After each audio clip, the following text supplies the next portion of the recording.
What's up guys, it's Bodyhead Productions here, and today I'm just doing a video about some Gears 5 playstyle discussions. And this is all inspired by, conversations I see on Twitter or on Twitch. And so with that, the first thing that comes to mind is the sensitivity cap. Some players want it down to 20, some players want it at 25. But the main thing I have to say is, once we're at 30, there's really no going back. The player base has already adapted, and if they haven't, they've either found other counterplay or they've quit the game by now. But it makes absolutely no sense to make these sensitivity changes just to revert it back on the sequel. This is the Coalition's Gears of War, as Rod Ferguson has stated perfectly clear on multiple occasions. And I honestly think that sensitivity is a bit of fan service because it ties in with the Gnasher shotgun play. The reason why I say this is because I love watching Gears 4. I believe the reason so many people liked watching Gears 1 MLG was because of how intense the shotgun battles were. And Gears 4 has really come full circle by bringing the game back to its shotgun roots and letting it shine more than ever through this increased sensitivity. The increased sensitivity allows you to move faster, you hit shots faster, and you're definitely a more lethal player with it. Individual skills shined. It wasn't players lancering at each other from 9 feet away. Gears 4 has brought back that fast-paced, shoddy play that made Gears 1 famous. And there's a lot of people saying the shotgun is too powerful now. And yes, it is. It is a lot more powerful than Gears 1. But it's still the same base that made that Gears so great to watch. We're trying to re-spark that flame, imitate the success. And that was brought on by the individual shotgun play. That's what made me remember guys like Mr. Puff and Atmo. And with the increase to sensitivity in Gears 4, that shines more than ever. But then this brings up the entire topic of viewability and entertainment. And with this question brings up the question just about every esport game faces: where do we find the balance between catering to the pros and to the new players to help grow the player base? So for new viewers, there's definitely some confusion.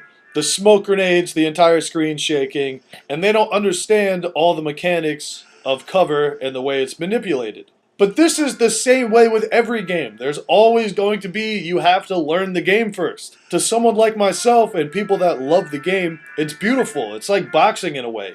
You feint right to pop left, or you're peppering with jabs or long-range shoddy shells. Or holding your shot is kind of like a counterpunch for that perfect timing, and one is all it takes. The other player's throwing a couple at you, your shoulder rolling, then there it is. You're one. Your uppercut, your right cross, whatever your counter is.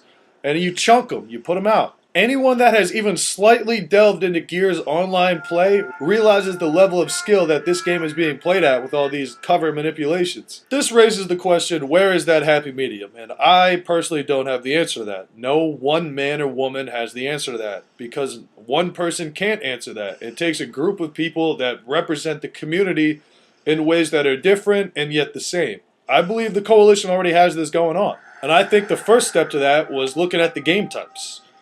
Execution or escalation. But escalation basically turns into an execution match at a point. And having players constantly moving or playing in some way due to the respawns or trying to reach the objective is better than having positional stalemates for minutes on end, like what was happening in execution. In addition, like I said about the objective-based game modes, this forces confrontation. You have to take the hill or you're going to lose.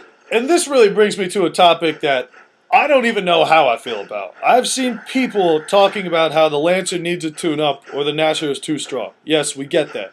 There's too much wall bouncing, okay, alright. But here is where I draw the line. The biggest fucking blasphemy of all time. Stopping power back. I love Guy Blaze. I think he's the man. He responds to YouTube comments. He's a good guy and a great leader for the community. But I think he said on the flank something about almost wanting stopping power back in a joking manner. In a joking manner now. But I just want to say, guys, no! No! No! No, please no. Fuck no. That was some bullshit. People are going to cry they want the Gnasher to rule the game. They want better Lancer counterplay. People are always going to have a complaint, but the reality is the Lancer isn't that bad right now. You can get kills with it, or you can hurt people a lot with it, then switch. But it's still great for crossing on people, and I don't know why people think it's so bad. It's like, do we want to go back to when the Lancer ruled the game? Do we want to go back to not rushing anyone? It's like, my favorite thing about Gears 3 was watching Toy Soldier wall bounce. To the casual viewer, they might not know what the hell he's doing, and it kind of looks like he's just wildly swinging his camera. But to anyone that knows Gears and has played any Gears multiplayer can see how insane and skilled it is. His timing and accuracy are a perfect example of the Gears skill gap. I've stated before, I got multiple red Rings of Death and switched to a PS3 at one point, and watching Toy Soldier just made me think, fuck, I need an Xbox. It looked like the funnest game I've ever played again. Just take a look at this shit.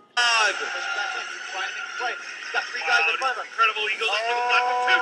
And he's like a merry-go-round. You're on the platform. Then Gears 4 took that wall bounce ability and put it on steroids, which is exactly what I wanted. With how graphic Gears of War is, the shotgun really represents the great things about Gears of War. The violence, the graphics, the sudden gore, and the huge consequences. And I know that kind of snowballed from one thing into another, but these topics are all related.